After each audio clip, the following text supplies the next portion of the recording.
Shatik Mitchell has joined us. He is from District 10 Community Board, and he just wants to give a little insight on community board members and what their responsibilities are and his role as a district manager at Community Board 10. Shatik? Inviting me to this conversation and to all the students who are on the call as well. I'm a district manager.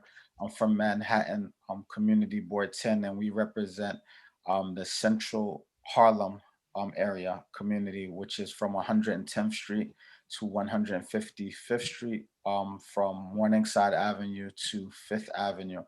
And basically, just to give you just a brief summary on what community boards do, in the borough of Manhattan, there are 12 community boards, and they're composed of 50 volunteer members that serve staggered 2-year terms.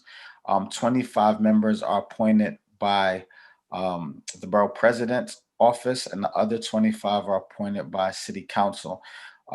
Community boards are basically the independent and representative voices of our communities, and they're the most grassroots or local form of government that we have. The boards are pivotal in shaping the communities, and we work to enhance and preserve the character of the city's many unique neighborhoods. Now, each board has a budget, a district manager, and a staff, and we have three distinct responsibilities. One is to monitor and deliver the city services such as sanitation, street maintenance. We deal with all of the city agencies from NYPD, FDNY, and things like that. We also plan and review land use applications, and that may include zoning changes. And we also make recommendations to the city's budget each year. And that city budget, we basically assess the needs of our individual community, whether we need more sanitation pickups, if we feel there's schools in our district that need, say, computers, laptops, or things like that. So we assess the needs of our district on a on a yearly basis, and we report that back. So that's basically what we do at the community board level. What about volunteerism at the community board? Volunteerism, we accept interns. We had interns from Columbia in the past. We also have summer youth employees, at least when we were working in the office. Right now we're working remote, so we just have to try to figure out how that works. But we do accept interns throughout the year. Great. And students, this is a good way to get involved in your community. Yes, I would advise any students who wants to work in their community or learn about government to attend their local community board meetings. Also get familiar with your local representatives, from your city council representative, your assembly person, your state senator.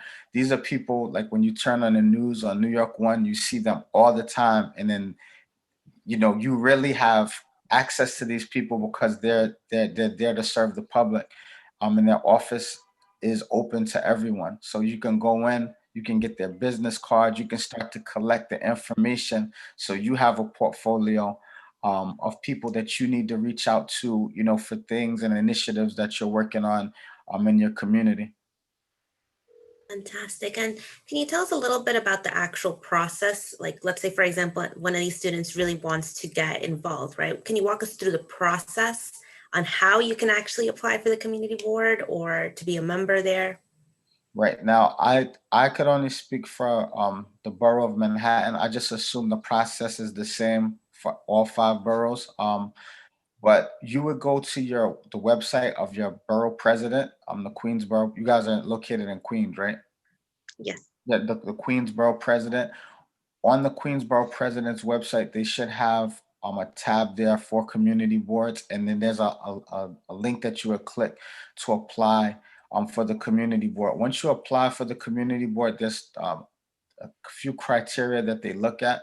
They want to make sure that you either work in the community board that you're applying for, or that you live in the community board that you're applying for, and one other criteria, if you don't work or live there, say you have a child who attends school in the district, then you can apply to be a member.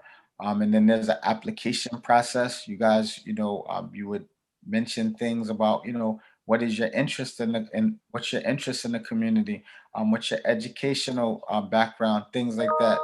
They want to know, interestingly, what type of housing do you come from? Do you come from NYCHA housing? Are you a private? Are you a homeowner? Things like that. And sometimes people may think that those questions are they feel like maybe they don't want to answer those type of questions, but the reason the community board asks those type of questions is because we want to make sure that we have a balanced board. We want to make sure that our board members represent the community. So we want to have representatives from the community that come from public housing as well as homeowners. So when we weigh in on community issues, we have a well-rounded view of those things. And then it's basically just, providing a resume. You provide your educational experience, and then you can, say things about yourself, how you think you'll be able to contribute to the community. That's great information. Thank you so much.